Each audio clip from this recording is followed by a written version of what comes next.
Hello mga madi, panibagong araw na naman, kaya magandang araw sa inyong lahat mga madi. Kaya for this video, teacher mode muna tayo ha. So ipapakita ko nga pala sa inyo kung paano namin celebrate ang Science Month dito sa school namin. Oo nga pala, sa mga di nakakaalam, ako nga pala ay nagtatrabaho dito sa Thailand. Kaya sa mga nakikita nyo, lahat po yan sila Thai students at Thai teachers. Maliban na lang po sa amin ang dalawa ni Epoy na Pinoy at isang South African. So for the back video tayo mga madi, ayan na nga yung mga estudyante ko at nagpapakilala na sila sa harapan ng mga kaklase at ng mga guro. For the past try tayo mga madi, kaya ayan na nga, may pinapakita na nga sila ng mga eksperimento sa harapan. At syempre, inibita nila yung aming school director. Ayan. At syempre, may mga sayawan ng mga nagaganapan.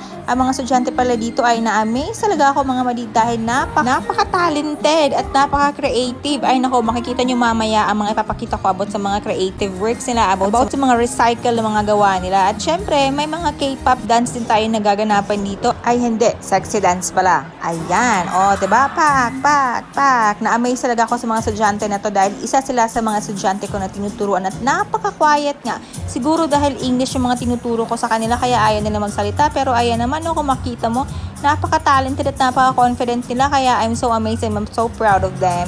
Char.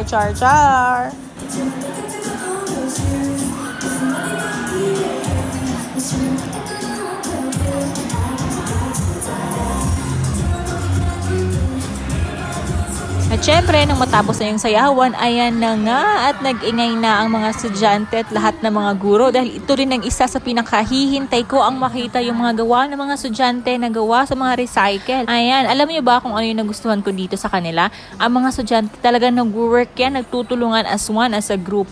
So ito naman ang mga recycle nila, yung mga gown nila ay as in gawa lang yan sa sako. Ang napakaganda talaga. At syempre, ang aking grade 10 student na si Lady Gaga, ay, ang ganda naman ng bebe ko. Yung gown niya pala ay gawa lang yan sa mga plastics, guys. Ayan, plastic baga, hindi yung plastic dyan. Ayan, o diba? Ang confident naman ng bebe ko. Naglagay pa siya ng wig. Ayan, at syempre, ayan pa yung isang bebe ko. Ayan, ang grade 11 ko na student. Napaka-confident nila, ay sobra.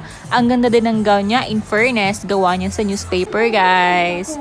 Ayan, at ito yung bongga na last talaga. Nagawa din yan sa plastic. At kung titingnan nyo, ay nako, sobra. Ang ganda ng pagkakagawa ng gown niya. Isa din pala siya sa estudyante ko. Ang confident nila, grabe. Sobra nakaka-amaze mga madi. Oo nga pala, sa mga hindi nagtatanong at sa mga nagtatanong, may 1-6 students pala kami dito sa school namin. At ayan na nga, natapos na yung fashion show. At syempre, hindi ko na kaya na videohan lahat isa-isa kasi talagang mahaba talaga to mga madi. Kaya ayan na, ipapakita ko na lang sa inyo. Konting pasilit lang naman kasi hindi ko talaga kayang maisa-isa. Pero ayan, i-share ko sa inyo. More than 30 students ang sumali sa fashion show. Ayan, at makikita nyo naman mga madi, talaga napakadami nila at ang gaganda ng mga gawa nila. Ayan, nagtutulungan talaga yan sila, guys. At syempre, after ng fashion show, may kantahan muna na nagaganap.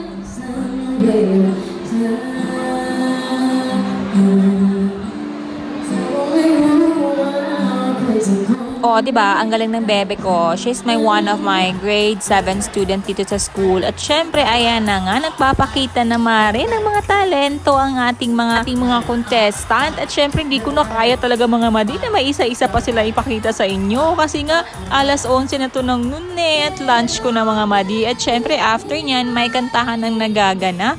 At ayan na nga, whole day na yan sila na walang klase at nagkakantahan lang. That's all for this video mga madi. Thank you for watching and please follow for more. At maraming salamat sa panonood.